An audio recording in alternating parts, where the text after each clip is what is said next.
मैंने एक साधारण लेटर जो है चीफ सेक्रेटरी साहब को लिखी है कि मुझे बताइए जो हमारे एडवाइजर साहब हैं इसका क्या कॉन्स्टिट्यूशनल राइट है, वो मुझे बताइए। तो वो मैंने लेटर लिखी है, मुझे नहीं लगता है कि उसमें कोई गलत बात मैंने लिखी है। तो मैंने एक सीधा एक साफ अल्फाजों में वो जो है उसमें मुझे लगता है कि एडवाइजर साहब को भी कोई दिक्कत नहीं होनी चाहिए। अगर एक बार ये साफ हो जाता है कि हमारे जो एडवाइजर साहब है उसके इख्तियारात यही है तो अच्छी बात है। कल आपने ये भी बोला कि जो जब यहाँ पे सरकार बनी, सरकार बनने के अगले दिन जो है मिनिस्टर तब तक कोई मुझे लगता है शायद 4 ही बने थे कि 5 बने थे, तो हमारे डिस्ट्रिक्ट से भी एडवाइजर साहब का नाम आ गया। तो यहाँ पे भी हमारे डिस्ट्रिक्ट में भी पटाखे वटाखे, हमारे कॉन्स्टिट्यूंसी में बड़े पटाखे उस दिन लोगों ने फोड़े, तो खुश थे लोग कि चलो एक एमएलए बना, दूसरा एडवाइजर बना, इससे जो है इलाके में तरक्की होगी, फायदा ही होगा। अब हुकूमत बनने के बाद आज 5-8 महीने हो गए, जब मेरे सामने ये आ गया, जब मैंने देखा अभी जब डिस्ट्रिक्ट कैपेक्स का जो प्लान हमारे पास आ गया, मैंने देखा कि पिछले साल जो हमें मिला था, डिस्ट्रिक्ट की बात कर रहा हूँ, उसमें भी कटौती हो गई है। और अब अगर कुछ थोड़ा बहुत मिला भी था उसमें भी इन्होंने पिछले साल की जो लायबिलिटी थी वो भी डाल दी। उसके बाद मैंने भी पीएचई का रिव्यू किया, डीसी साहिबा भी उसमें थी, तमाम जितने भी एग्जीक्यूटिव इंजीनियर्स, बीडीओ के साथ भी मीटिंग की।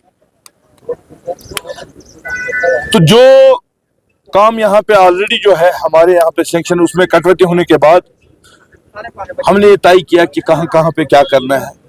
और जब पीएचई की मीटिंग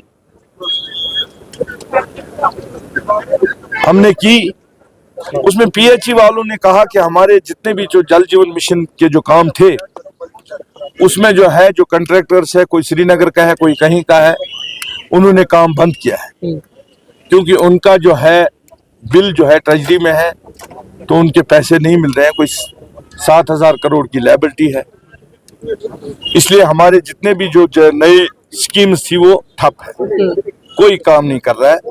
किसी जगह उन्होंने कहा मोटर नहीं है, किसी जगह उन्होंने कहा पाइप की कमी है, किसी जगह उन्होंने बहुत सारे जो है।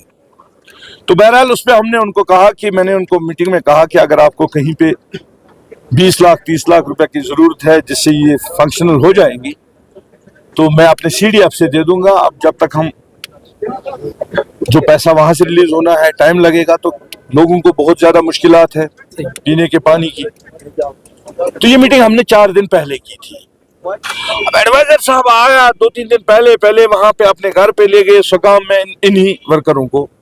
तो मुझे एतराज उसके साथ कोई नहीं है, लेकिन एतराज इस चीज पे है जो मुझे करना है, जो जिसके इख्तियारात यहाँ के एमएलए को ऑलरेडी दिए गए हैं, तो उस पे रिव्यू करना मुझे नहीं लगता है कि उसका हक बनता है।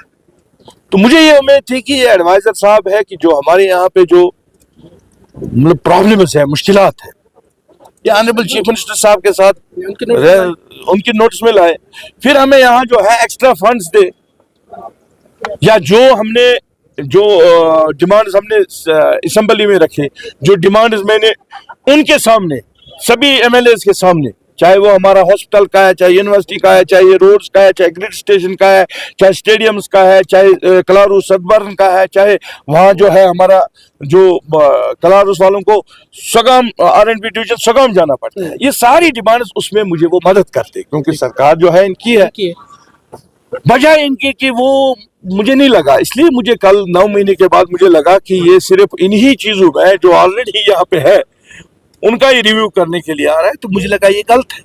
तो जिस तरह आपने खत लिखा है, कि मेरे लिए सबसे बड़ा ये क्यों बना, क्योंकि मैंने देखा कि जो काम मैंने ऑलरेडी यहाँ पे अलॉट किए थे, जो काम करने थे, उसमें जो है अफसरों को, मैं जब अफसर लोग जो है बहुत परेशान थे।